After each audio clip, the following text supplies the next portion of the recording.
The power of influencer marketing, how to collaborate with influencers. आपका product awesome है, लेकिन लोग जाने तब ना, जंगल में मोर नाचा किसने देखा।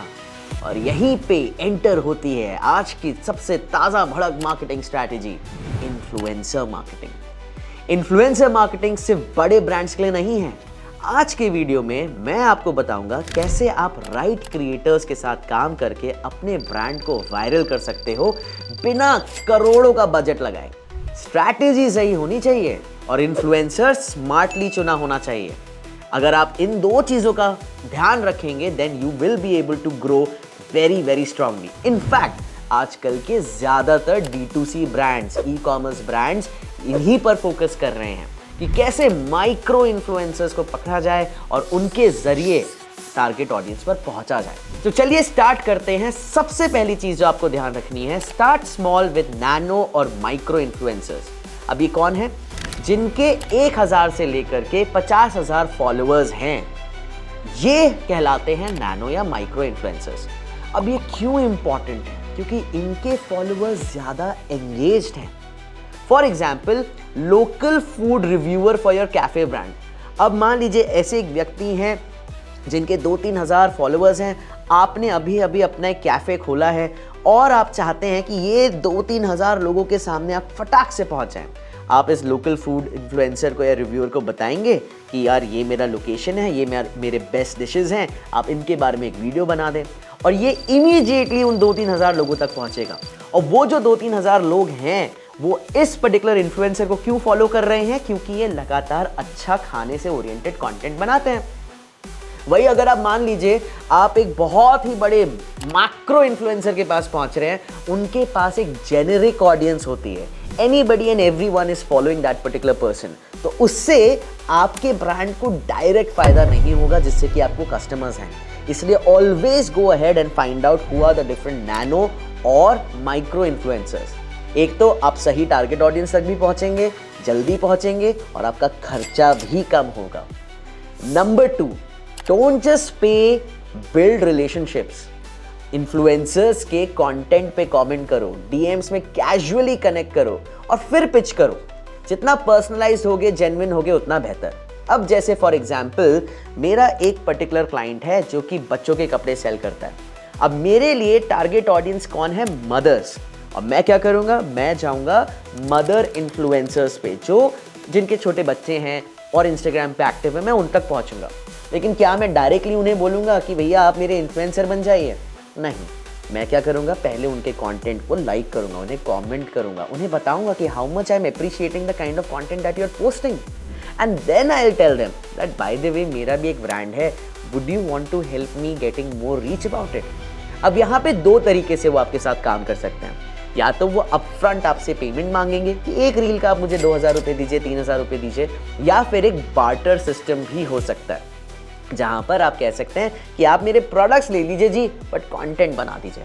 और एक तीसरा भी तरीका है जहां पर मान लीजिए आप एक D2C कंपनी हैं या फिर आप किसी ई-कॉमर्स ब्रांड के साथ काम कर रहे हैं, आप इन्फ्लुएंसर्स को, you can ask them to become a part of your game itself.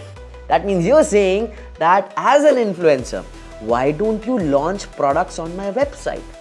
For example Priyash Nigam बन गए इन्फ्लुएंसर और जा रहे हैं किसी कपड़े के ई-कॉमर्स वेबसाइट पर, और वो कपड़े की ई-कॉमर्स वेबसाइट मुझे कह रही है कि हम एक प्रियश निगम कलेक्शन लॉन्च कर देते हैं। भैया मैं तो बहुत खुश हो जाऊंगा। और फिर इस ब्रांड का फायदा क्या है? वो मुझे डायरेक्ट पैसा नहीं दे रहे हैं, वो मुझे कह रहे हैं हर सेल पे आपको 5 से 7% मिलेगा। अब मैं क्या करूंगा? मैं रेगुलरली उस 5 से 7% रेवेन्यू के लिए कंटेंट बनाता रहूंगा। अब इससे ब्रांड को सेल्स भी मिलेंगी और साथ ही साथ जो इन्फ्लुएंसर है उसको भी कहीं ना कहीं एक ग्रेटिफिकेशन मिल रहा है, राइट? तो इस तरीके से आप सोच सकते हैं कि आपकी इन्फ्लुएंसर मार्केटिंग की जो रेवेन्यू स्ट्रैटेजी है वो क्या रहे। तीसरी चीज, जब भी आप किसी इन्फ्लुएंसर को ऑनबोर्ड कर रहे हैं तो उस बेचारे को बहुत क्लियर ब्रीफ दीजिए। अगर आप खुद कंफ्यूज्ड होंगे तो इन्फ्लुएंसर भी कंफ्यूज्ड होगा, और कंफ्यूज्ड इन्फ्लुएंसर कंफ्यूज्ड कंटेंट ही बनाएगा जो आपकी ऑडियंस को ही कंफ्यूज करेगी और आपका ब्रांड हो जाएगा ठंडा, राइट? सो बेहतर है क्लियर ब्रीफ, बेटर आउटपुट मिलना है आपको। आपको क्या चाहिए, किस टोन में, किस ऑडियंस के लिए, ये सब चीज आप डिटेल में उस इन्फ्लुएंसर को बताओ। प्रोडक्ट कैसे दिखाना है, किन चीज़ों के बारे में बात करनी है, यूएसपीज कैसे दिखाओगे, ये सारे deliverables should be in writing. And when this particular content goes up or goes out in front of the target audience, you need to track everything.